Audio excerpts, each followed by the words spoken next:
Hey everybody, hi, it's Angel Medina. After the 1000 Years War series, after the Yana series, and after the Angel's Nightmare Adventure series. And I'm here with another podcast.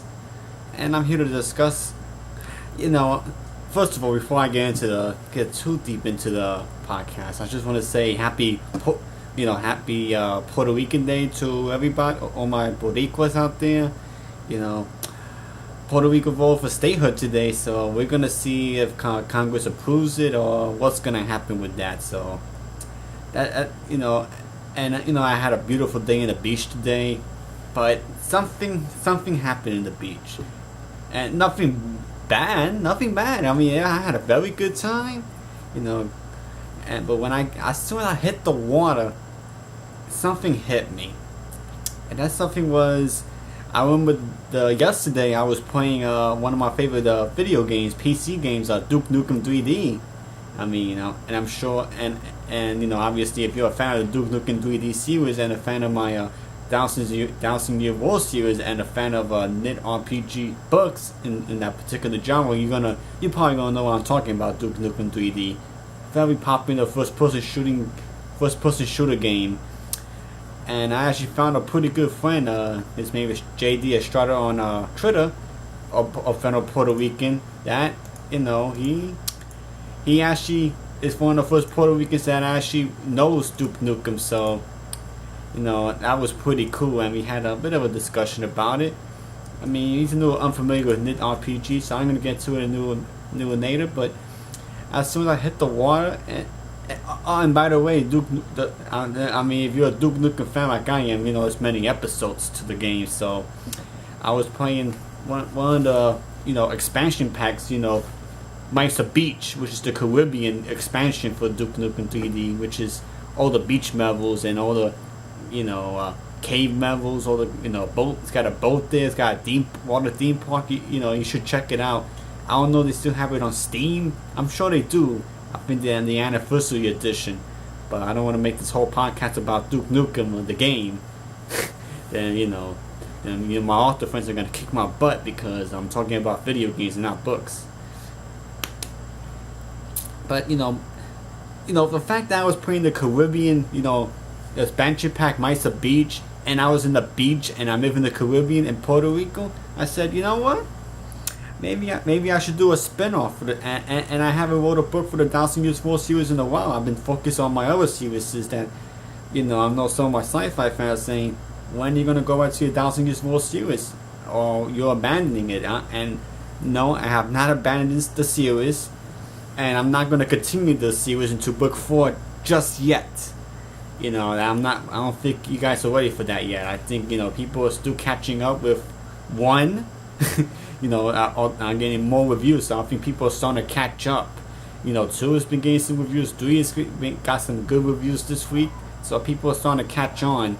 So I think, I don't want to put 4 just yet. I think I want to do a bit of a spin-off, and I've gotten used to, I've read some pretty good Lit RPG books, and I figured, maybe do a Duke Nukem kind of thing here, where we're the heroes from book 1.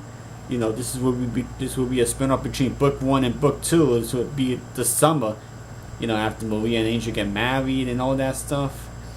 So they go to Puerto Rico for vacation. They enjoy it, or at least they think they're enjoying it, until the Grubas. Hell yeah, the Grubas come out of nowhere and they invade Puerto Rico in the virtual world, and they've made their presence known in the real world. So they have to fight for the beaches of Puerto Rico, find the virtual portal into it, and the video game adventure begins from that point on. And I realized, what made Duke Nukem, what made Duke Nukem so special is that weapon pickups. You have not just the many weapons, a freeze throw, the Devastator, the shotgun. My personal favorite. If you play Duke Nukem 64, you had the plasma cannon, you had the shrink ray. It was in both versions. But there was one thing, and when I was introduced to Lit RPG, I kind of, for my book, fell under it because I had some reviewers and people tell me it felt like a video game. And I was kind of unaware that LitRPG means you add video game mechanics. And I felt like I think Thousand Years War Book 1 especially has some plenty of video game elements, and it does read like a video game, but it doesn't have, you know, all those game mechanics that you will find in a LitRPG book, or those RPG gaming video game mechanics. And I knew the one thing I was missing about Duke Nukem was weapon pickups. You know, instead of just finding, you know, a weapon pickup once in a while, or in a obvious location, you should be weapon pickups in random locations like Duke Nukem 3D was. You find pistol ammo, you know, shotgun ammo in random places. You know, I also omitted health boosts, you know, health pickups, you know, like the big dirty that add dirty health, 10 health, and then you had med kits. So, you know, I didn't add certain inventory items because I was more focused on story than game mechanics, because I was a little bit unaware when I wrote the book last year. But, you know, but now I think for LitRPG fans, and me personally, I've always wanted to write a LitRPG book. I always felt I could do it. You know, even though I'm not a big RPG role-playing game person, I'm really not, but I think I can make it work for first-person shooters in sci-fi. You know, because I know there's been plenty of people in the LitRPG society that's been asking me for sci-fi LitRPG books based on the sci-fi environments, and it's just not enough of them. So I think I'm maybe onto something here, trying to make a, you know, a sci-fi book based on Duke Nukem, using those Duke Nukem mechanics.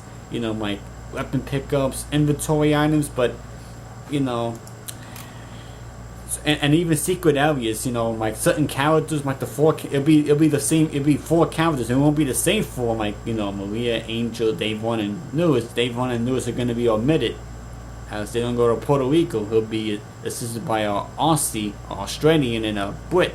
And don't worry, they're going to be pretty entertaining in their own respect, I promise you that.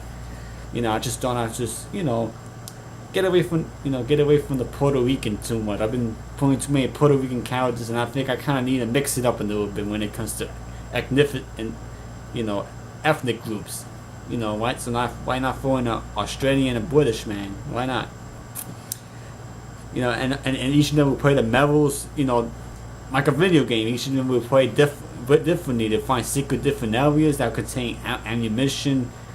But instead of just making ammunition an afterthought, it's going to be part of the game. It's going to tell you how much ammunition they have. It'll give you, you know, the enemy health levels, how many shots it takes. So it's going to read like a real video game, not just, you know, it's read like a video game. It's going to read like a literally like a Duke Nukem 3D clone. But, you know, I don't want to just make it 100% copy of the Duke Nukem formula, as much as I love the formula, as much as I love Duke Nukem, you know, but I think I want to add a new something of my own, and that's a level up system. You know, it won't be too complex of a level up system like RPG games, but it'll be, you know, a level up that picks, you know, special items up, that, and each character will have abilities of their own. Like Angel, he could jump real high. Maria, you know, she could hold more ammunition. The Aussie, you know, he's got real brute strength when it comes to melee attacks. And the Brit, I think he'll be able to run faster or swim faster. He'll be like the Indiana Jones, that guy that has the good agility. You know, and of course the Aussie and the Brits will be based on people that I know in the writing community. These two guys have been amazing, and I'm not going to review it until I get closer to the book, so you're going to have to wait for the identities of those 2 secret characters. But yeah, there's going to be a level up system. So at first, Angel can't jump. He could jump, he's the best jumper, but then he could be able to jump really high into the high secret areas, so he'll be able to get into the high secret areas. The Brit will be able to get away from certain situations. Maria will be able to carry more ammunition. You know, she'll be able to take care of the bosses. And then the Aussie, he'll be able to beat up, you know, the aliens with more efficiency. He'll be like the bodyguard, the brawler of the group. Yeah. So, you know, try to keep it with, you know, my not only the strengths of the characters, but try to keep it where, you know, where realistically the people I know. Try to keep it with the actual strengths in real life as well. So, you know, so here's the blurb of the book. All right, it's gonna take place the summer after the events of book one. So if you haven't read book one, I really want you to read book one. Even though for LitRPG fans, it's not 100% game mechanics in there, but it's still gonna be an awesome science fiction, fantasy read.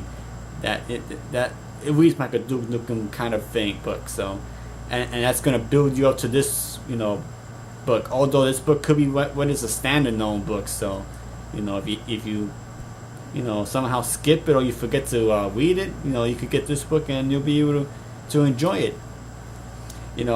So you got Angel, Maria, his Aussie friend, his British friend. They all go to Puerto Rico, go to Salinas, Angel's hometown, just to enjoy the sun, beach, enjoy themselves until they realize Puerto Rico's been invaded by aliens, and they want to convert Puerto Rico into another Alaska, into another iceberg, and punch the world into an ice age. So, obviously, a new classic storyline. The Grubers they just want to cause trouble. They just want to come and ruin Angel's, vacation, in revenge of Angel's, in revenge for Angel, falling apart in book one. They come for revenge. This is just strictly revenge against Angel. And then they just want to destroy Puerto Rico, destroy his, his hometown.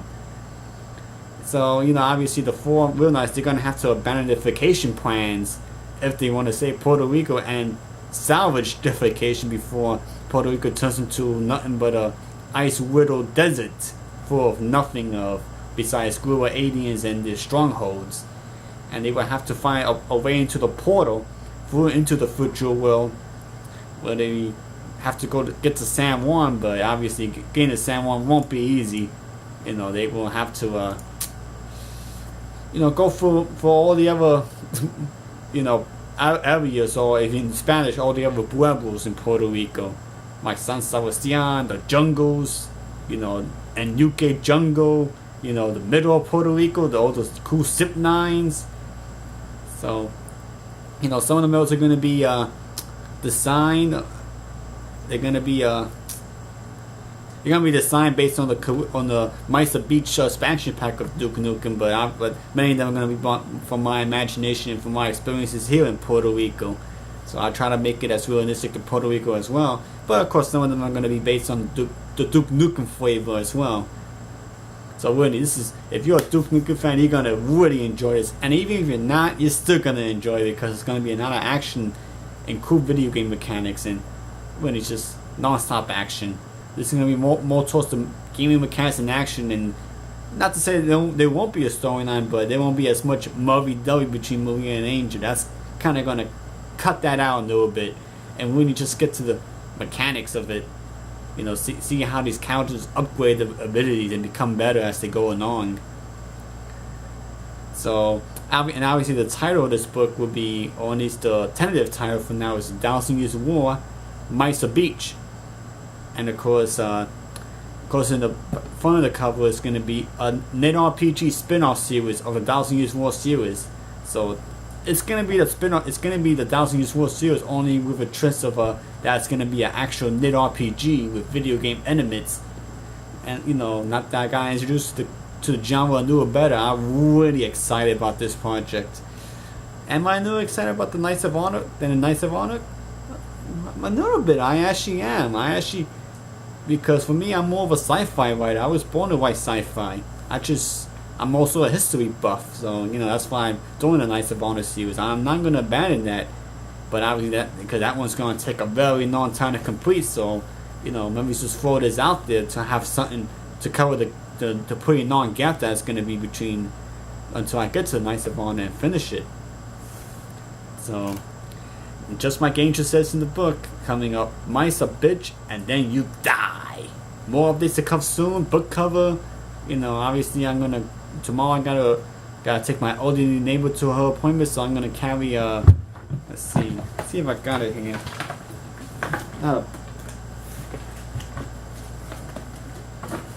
You get the idea. I'm gonna carry a paper and pen, and just write my story while waiting, so I'm not just bored, just sitting there just saying, damn, I could be home writing my story while I got a pen and paper. I could do it the old-fashioned way. So that's what I'll be doing tomorrow in the morning. So And like I said, you know, if you love RPG, LitRPG, you're gonna love this. But I do recommend that you read the 1,000 Years War series so you can get the idea of the story and the behind the scenes, the actual story. Because even LitRPGs, you know, books do have a pretty good storyline. This one has a really good storyline, and kind of want you to get into the story. It might not be 100% LitRPG, but you still have a lot of fun if you like science fiction and video games in general. So I think that's gonna do it, and it's on my webpage on the Hybrid Nation, and you can check out buy on Amazon.com, and you'll be taken to the, you know, the book series where you can get it. All right. So I'm gonna put the link to the blog post describing it, and I think that's gonna do it here for now. Very excited about this side project, and it's gonna be very fun. I think one of my LitRPG friends, Paul Campbell Jr., he's already very excited for me doing this. He says yes, you know. So this is gonna be fun, guys. I'll catch you later, and thank you, Robin. I am a writing beast. I just have a lot to think about. I have a lot of ideas, and I love it. So until then, I'll catch you guys later. Catch you on this podcast.